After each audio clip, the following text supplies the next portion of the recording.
Hello বন্ধুরা, তোমার সকলকে স্বাগতম তোমাদের চ্যানেল WB প্রাইভেট টিউশনে। আজকের এই ভিডিওতে আমরা রায়মার্টিন প্রশ্নবিচিত্রা 2025 অষ্টম শ্রেণীর ইংরাজি বিষয় যে তোমাদের তৃতীয় ইউনিট টেস্টের জন্য 7 নম্বর স্কুল রয়েছে ঝাড়গ্রাম কুমুদ কুমারী ইনস্টিটিউশন, পেজ নাম্বার হচ্ছে 101। তো এর সম্পূর্ণ উত্তর নিয়ে আলোচনা করব। তোমাদের যে সিনটা নেওয়া হয়েছে এটা নেওয়া হয়েছে মিডনাইট এক্সপ্রেস, এখান থেকে নেওয়া হয়েছে। আমি আর পড়াচ্ছি না, আমি উত্তরগুলো বলছি, তোমরা দেখে নাও উত্তরগুলো। তো প্রথমে দেখো রয়েছে এর দাগের প্রশ্ন, আনসার দ্য ফলোইং কোশ্চেন। সেকেন্ডটা বলছে what did the mysterious figure do when Mortimer notice him in the single dull lamp. উত্তরটা দেখো কি লিখবে, উত্তর লিখবে when Mortimer notified that mysterious figure in the single dull lamp the figure face the black mouth of a tunnel. বলছে ওই যে কালো ছায়াটি ওইটা বলছে কালো টানেলের দিকে মুখ করেছিল।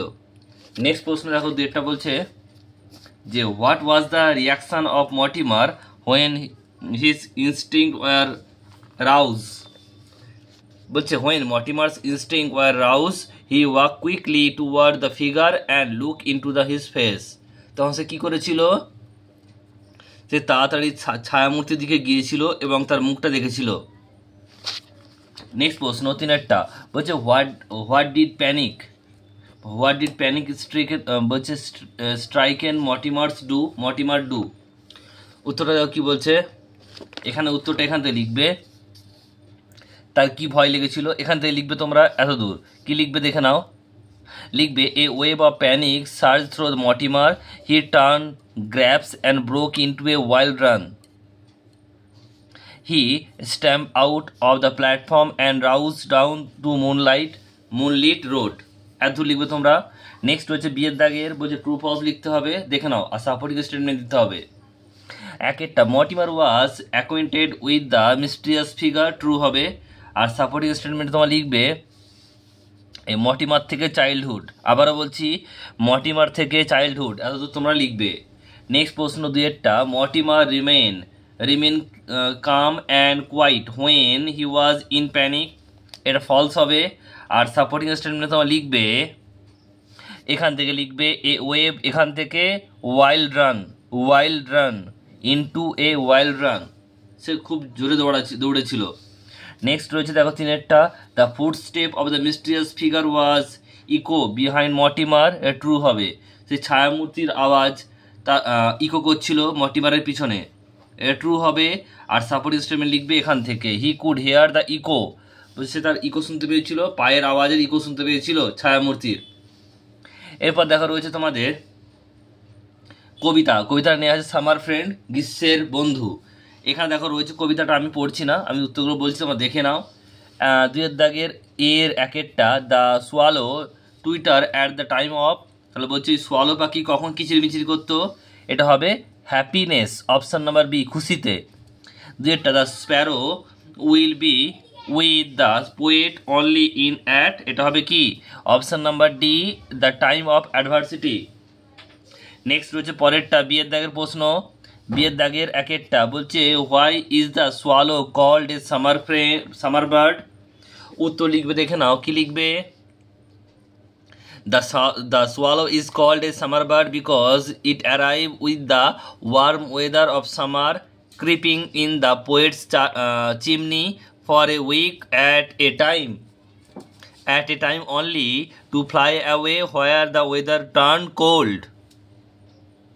নেক্সট রয়েছে দেখো দুইয়ের দাগের প্রশ্ন বলছে how is the behaviour of the বলছে gay young friend similar to the swallow. উত্তরটা কি লিখবে both the gay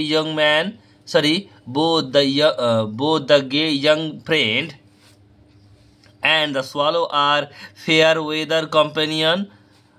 They are present during the good time but disappear in difficult time. তাহলে কি বলছে সেই বন্ধু এবং সেই যে সোয়ালোর মধ্যে কি তারা হচ্ছে একই, কারণ কি তাদের মধ্যে মিল কি রয়েছে, তারা ভালো সময় বন্ধুদের সঙ্গে থাকে আর খারাপ সময় তারা চলে যায়, বন্ধুদের পাশে থাকে না। নেক্সট রয়েছে দেখো তিনেরটা বলছে what kind of friend does the poet expect and why. কবি কেমন বন্ধু চেয়েছেন এবং কেন চেয়েছেন। উত্তর লিখবে poet poet expect a friend who is like the sparrow, because sparrow is a loyal friend, remain through the difficult time, unlike the fair weather swallow. বলছে বন্ধু, কবি বলছে কি স্প্যারোর মতো বন্ধু চেয়েছেন, কারণ সে সবসময় বন্ধুর কাছে লয়াল থাকে এবং সে কখনই উড়ে যায় না, চলে যায় না বন্ধুকে ছেড়ে। এরপর দেখো রয়েছে তোমাদের আনসিনটা তোমাদের পড়ছি, দেখে নাও কি বলছে। আনসিনটা কি বলছে একটু পড়ছি, মানেটা তোমরা দেখে নাও। বলছে one day a little Indian girl, একদিন একটা ভারতীয় মহিলা, ছোট্ট মেয়ে, ওয়াজ শাট আপ ইন রুম, একটা রুমে তাকে বন্ধ করা হয়েছিল, অ্যালোন, একা, ফর এ হোল ডে, সারাদিনের জন্য, সারাদিন বন্ধ করা ছিল একাকে একটা ঘরে। কেন? বিকজ, কারণ, C could not learn English, কারণ সে ইংরাজি শিখতে চায়নি। দ্য চাইল্ড ওয়াজ সরোজিনী, সেই শিশুটির নাম হচ্ছে সরোজিনী, হু লেটার অন, যে পরে, অ্যাজ সরোজিনী নাইডু, পরে হয়েছিলেন একজন কে? Sarojini Naidu, became one of the most distinguished poet in the same language which he had refuse to learn. বলছে সরোজিনী নাইডু যিনি একজন বলছেন বিখ্যাত পোয়েট হয়েছিলেন, কবি হয়েছিলেন, যিনি সেই সেম ল্যাঙ্গুয়েজ মানে ইংরাজির পোয়েট হয়েছিলেন, যে ইংরাজির জন্য তাকে একদিন সে শিখতে ইচ্ছুক ছিল না। Sarojini like the rest of her family, Sarojini হচ্ছে তার পরিবারের অন্য সদস্যদের মতো, was educated in her early year under her father care, সে শিক্ষিত হয়েছিল তার বাবার যত্নে। Her father want her to became a great mathematician or scientist, তার বাবা চেয়েছিলেন সরোজিনী যাতে করে একটা গণিতবিদ হোক, ম্যাথামেটিশিয়ান হোক বা সায়েন্টিস্ট মানে বিজ্ঞানী হোক চেয়েছিলেন। But C did not like doing some or conducting experiment, কিন্তু তিনি কোনো অঙ্ক পছন্দ করতেন না এবং কোনো পরীক্ষা নিরীক্ষাও পছন্দ করতেন না। She love to dream and write poem, সে স্বপ্ন দেখতে ভালোবাসত এবং লিখতে ভালোবাসত কবিতা। She wrote her first poem when she was hardly 11, সে তার প্রথম কবিতা লেখেন যখন সে তার মাত্র বয়স ছিল 11। এরপর বলছে দেখো, বলছে when at the age of 13, 13 বছর বয়সে, she wrote a long poem in manner of famous English poet, বলছে 13 বছর বয়সে একটি বড় কবিতা লিখেছিলেন ইংরাজি পোয়েটদের মতো, ইংরেজ কবিদের মতো। ইন দিস ওয়ে, এইভাবেই, she began the poetry career, সে কাব্যিক যে জীবন শুরু করেছিলেন, এইভাবে তার যাত্রা শুরু করেছিলেন। After passing the matriculation examination in India, মাধ্যমিক পাস করার পর ভারতে, অ্যান্ড বিফোর সি ওয়াজ 15, 15 বছরের আগে, সি ওয়েন্ট টু ইংল্যান্ড, তিনি ইংল্যান্ডে চলে গিয়েছিলেন, ফর হায়ার এডুকেশন, উচ্চশিক্ষা পাওয়ার জন্য। It was during her stay in London that she met sir, বলছে এডমন্ড গুজ, বলছে যখন তিনি সেখানে ছিলেন লন্ডনে, তখন তার পরিচয় হয়, দেখা হয়, সাক্ষাৎ হয় কার সঙ্গে? Sir Edmund Gosse, a distinguish man of letter of our time, একজন তখনকার সময় সেই সময়ের একজন বিখ্যাত কবি। He was very impressed by her knowledge, intelligence and learning, তিনি খুবই ইমপ্রেস বা খুশি হয়েছিলেন তার জ্ঞান, বুদ্ধি এবং তার লেখা দেখে। When he came to know, যখন তিনি জানতে পারেন, ফ্রম হার, তার কাছ থেকে, that she wrote English verse, English কবিতা লেখেন। He ask her to show him some of her poem, তখন তিনি বলেন তার কিছু কবিতা তাকে দেখানোর জন্য।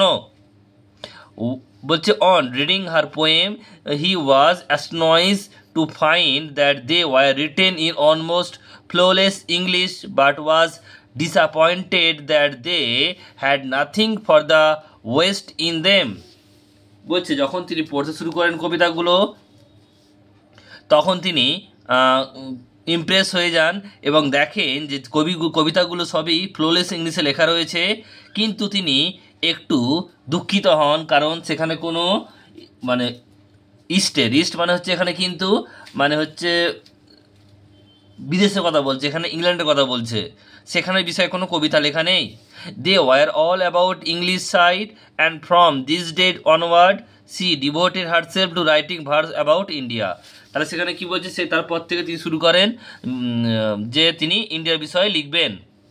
তো এখানে দেখো কি বলছে, এর দাগের একেরটা, Sarojini meet Edmund Gosse in London, sir Edmund Gosse as astonished to read her poem as they were perfect.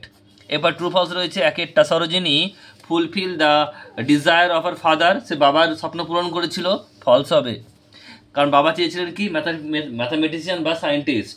এরপর রয়েছে দেখো, Sarojini's father taught her when he was child, true হবে। Sarojini went to England for higher education at the age of 15, এটা false হবে, 15-এর আগে। Sir Edmund Gosse was very pleased with the knowledge of Sarojini Naidu, true, T হবে। আর Sarojini were very interested in English from the beginning of the career, এটা false হবে।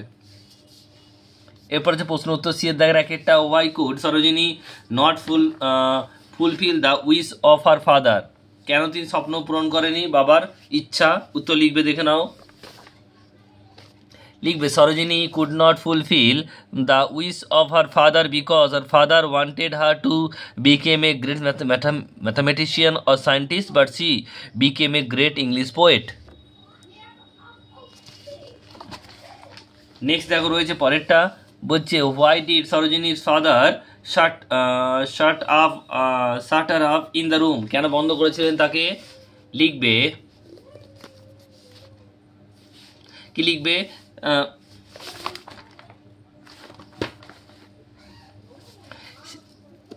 এটা তোমরা এখান থেকে লিখবে, ওয়ান ডে থেকে লিখবে। এখানে দেখো ওয়ান ডে থেকে তোমরা ইংল্যান্ড নট লার্ন ইংলিশ এত লিখবে তোমরা, এখান থেকে এতটা। এরপরে যে দেখো তিনেরটা কি বলছে, how did Sarojini show her literacy interest or her taste in literature at the early age, লিখবে এখান থেকে, দেখে নাও, সি থেকে লিখবে, এটা সরোজিনী লিখবে, এখান থেকে ইংলিশ পোয়েট, এখান পর্যন্ত লিখবে তোমরা। এরপর রয়েছে দেখো তোমাদের 4 দাগের প্রশ্ন, how was sir Edmund influenced by the poem of Sarojini Naidu, উত্তর লিখবে এখান থেকে, দেখে নাও কি লিখবে, sir Edmund Gosse was astonished by the flawless English in Sarojini's poem but was disappointed that they lack themes about the East as they were all about English side. This disappointment influenced Sarojini to devoted herself to writing verse about India.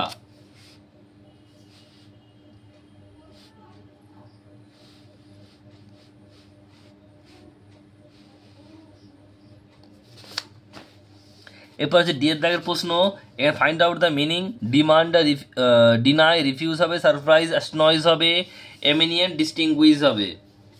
এরপর তোমাদের রয়েছে grammar ভোকাবুলারিতে আসি। 4 দাগের বলছে যে voice narration করতে হবে, my teacher often says to me if you don't work hard you will be fail, উত্তরটা কী হবে দেখে নাও, যে my teacher often tells me that if I don't work hard I will fail। 2 নম্বর বলছে আস্ক, বলছে Jishnu if he would lend me a pen, উত্তরটা কি হবে, I said to Jishnu will you lend me a pen। Next হচ্ছে দেখো পরেরটা, 3-এরটা, oh what a hot day it is today said Ratan, লিখবে Ratan exclaim that it was very hot day। এরপর 5 দাগে রয়েছে ভয়েস চেঞ্জ একেরটা, they listen carefully to the instruction of the teacher, এটা কি হবে দেখে নাও কি লিখবে the instruction of the teacher were, বলছে listen to carefully by them. 2-এরটা কি বলছে do not insult the weak so should not be insulted। এবার 3-এরটা বলছে how did solve the problem so easily, how was the problem solved so easily by you। এরপর 6 দাগের প্রশ্ন, ছয়ের দাগে প্রথমে দেখো কি বলছে, প্রথমে বলছে যে এখানে প্রপার ভাব ফর্মগুলো লাগাতে হবে। প্রথমটাই কি হবে, প্রথমের জায়গায় তোমাদের হবে ওয়াজ সেলিব্রেটেড, পরেরটা হবে ওয়ার ইনভাইটেড, আর 3 নম্বর ঘরে হবে পার্টিসিপেটেড। প্রথমটাই হবে ওয়াজ সেলিব্রেটেড, তারপরটা ওয়ার ইনভাইটেড, আর হচ্ছে পার্টিসিপেটেড।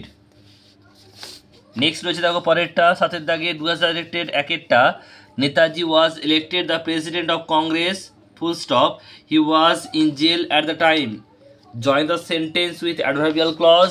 লিখবে when Netaji was elected the president of Congress, comma, he was in jail. Next রয়েছে পরেরটা, বলছে the rose grow in the garden, this are not for sale. এখানে বলছে অ্যাডজেক্টিভ ক্লজে জয়েন করতে হবে। The rose the roses the grow in the garden are not for sale. Next রয়েছে পরেরটা, বলছে what does he require, can you say this.